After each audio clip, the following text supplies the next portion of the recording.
हरे कृष्णा। आप सभी को देवशयनी एकादशी की बहुत सारी शुभकामनाएं। देवशयनी एकादशी के दिन से ही भगवान श्री विष्णु योग निद्रा में चले जाते हैं और तभी से चातुर्मास का आरंभ हो जाता है। तो चलिए इसी उपलक्ष्य में हम देवशयनी एकादशी से जुड़ी हुई पौराणिक कथा का श्रवण करते हैं। इस कथा का वर्णन हमें भविष्योत्तर पुराण में प्राप्त होता है। महाराज युधिष्ठिर ने एक समय भगवान श्री कृष्ण से पूछा, हे केशव, आषाढ़ मास के शुक्ल पक्ष में आने वाले एकादशी का क्या नाम है? इस पवित्र दिन के उपास्य देव कौन है और इस एकादशी का पालन करने की विधि क्या है? यह सुनकर भगवान श्री कृष्ण ने कहा, हे राजन, एक समय नारद मुनि ने ब्रह्मा जी से एक बार यही प्रश्न पूछा था और अब उसी का इतिहास मुझसे सुनो। नारद मुनि ने एक समय अपने पिता ब्रह्मा जी से पूछा, हे पिताश्री, कृपया मुझे बताइए, भगवान विष्णु की प्रसन्नता के लिए कौन सा व्रत पालन किया जाए?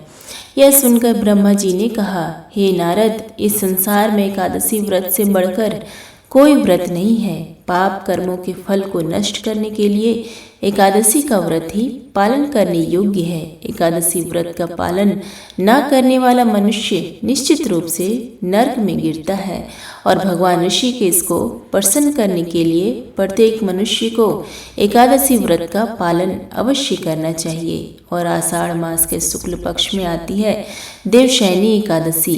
अब इस देवशयनी एकादशी का एक सुंदर इतिहास सुनो। एक समय राजा मानधाता नामक एक सज्जन राजा राज्य करते थे, जो कि संपूर्ण पृथ्वी पर अपना शासन करते थे। वे अपनी प्रजा का अपनी संतान की तरह ही पालन करते। उनके शासन में कभी सूखा या अकाल नहीं पड़ा था, कभी बाढ़ नहीं आई थी और कोई रोग ही नहीं था। उनके सभी नागरिक शांति और समृद्धि से जीवन व्यतीत करते थे। एक समय उनके राज्य में लगातार 3 वर्षों तक बारिश की एक बूंद भी नहीं गिरी। सभी प्रजाजन भूख और उद्वेग से प्रभावित होने लगे और इस विषम परिस्थिति में वे सभी राजा के पास आकर कहने लगे, हे राजन, परम भगवान अपने विश्व रूप में बादल के रूप में भी व्याप्त हैं।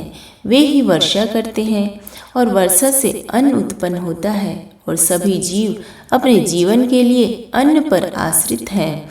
वर्तमान समय में अन्न के अभाव में सभी नागरिक कष्ट में हैं। कृपया हमारी शांति और समृद्धि का कोई उपाय कीजिए।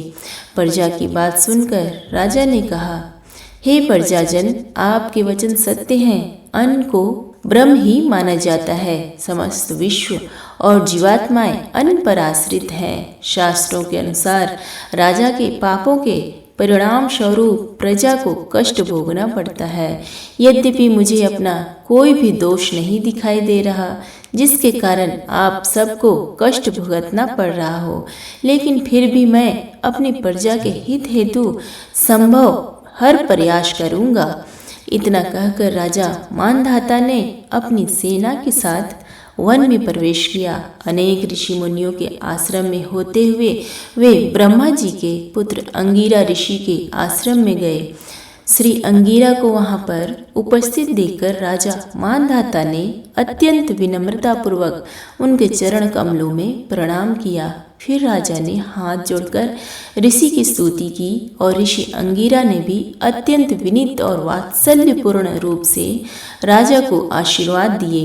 तत्पश्चात अंगिरा ऋषि ने राजा के आने का कारण पूछा और उनके राज्य की क्षेम कुशलता के विषय में समाचार पूछा।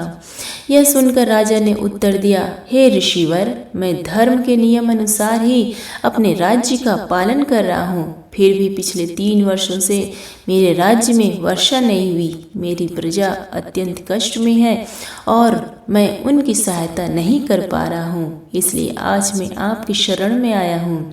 कृपया मुझे वह उपाय बताइए जिससे मेरी प्रजा शांतिपूर्वक जीवन यापन करके सौभाग्य प्राप्त कर सके।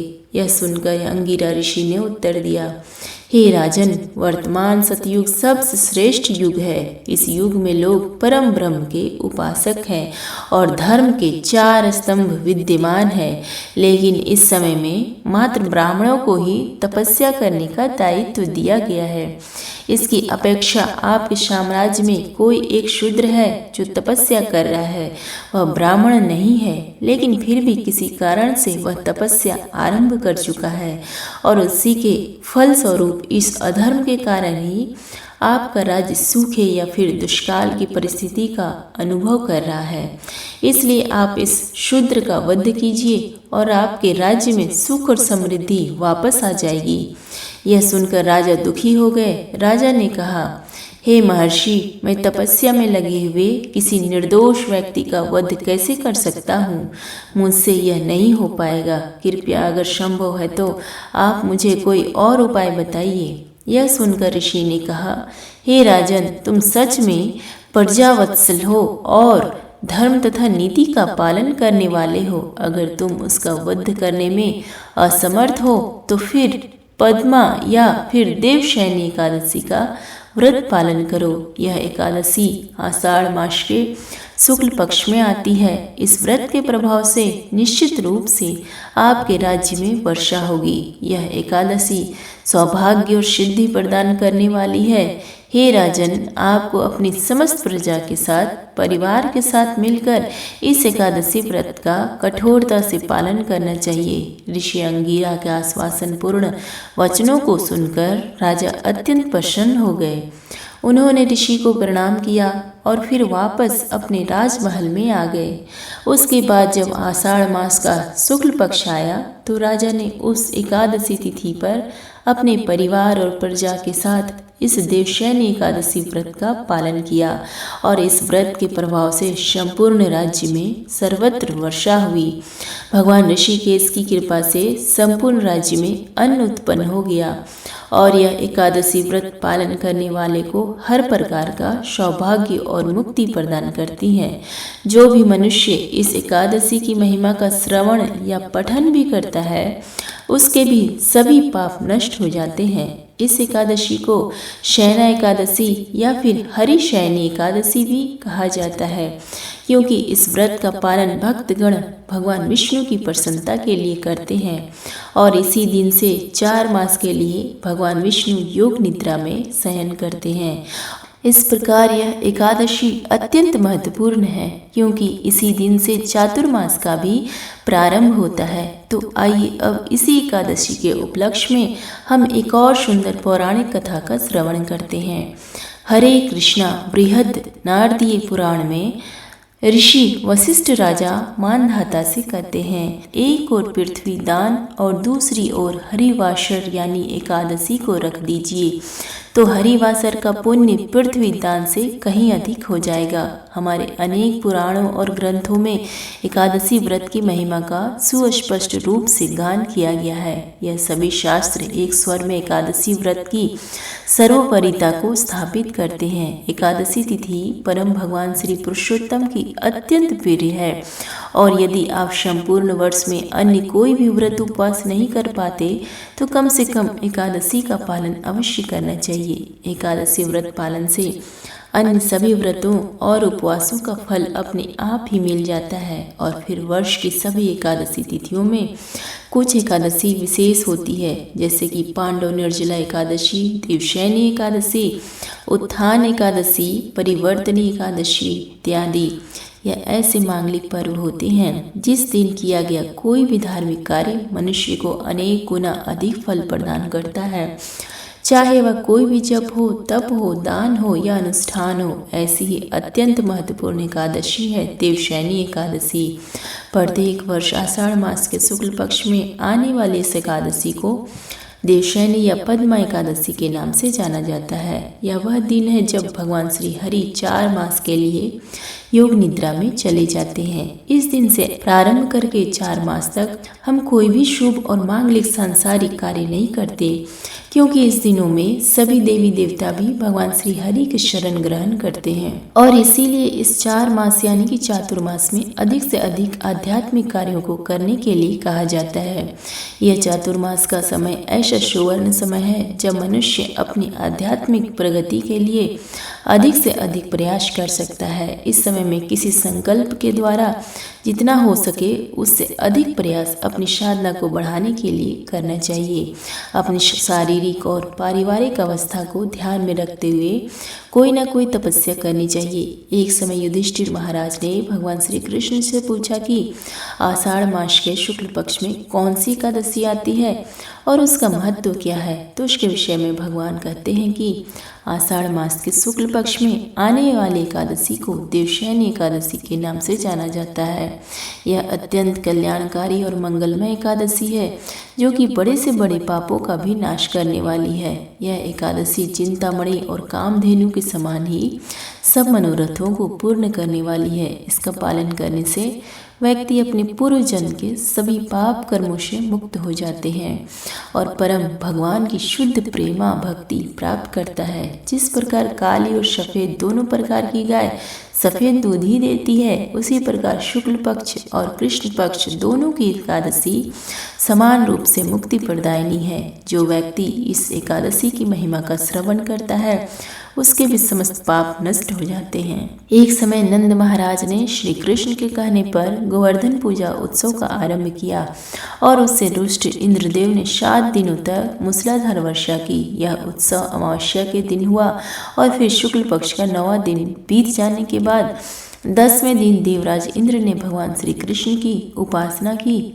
और इस प्रकार सभी ब्रजवासी इंद्र के कोप से मुक्त हो गए। तत्पश्चात नंद महाराज ने 11वें दिन संपूर्ण दिन का उपवास करके एकादशी व्रत का पालन किया। इस व्रत का पालन करने के लिए वे अगले दिन यानी द्वादशी पर प्रातः काल में ही यमुना में स्नान करने चले गए, परंतु उन्होंने बहुत जल्दी स्नान कर लिया था, इसलिए वरुण देव के एक पार्षद ने उन्हें पकड़ लिया।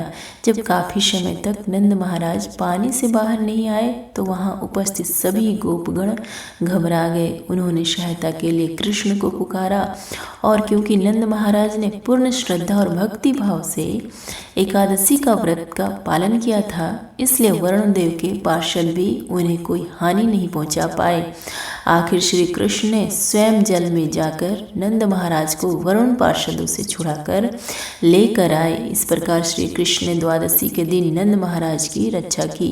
हमारे शास्त्रों में ऐसे अनेक उदाहरण मिलते हैं जिसमें एकादशी व्रत पालन करने वाले साधक की महिमा गाई गई है और प्रत्येक संकट से उनकी रक्षा हुई है। तो चलिए अब हम देखते हैं कि आषाढ़ मास में आने वाली देवशयनी एकादशी का व्रत पालन करने की विधि क्या है।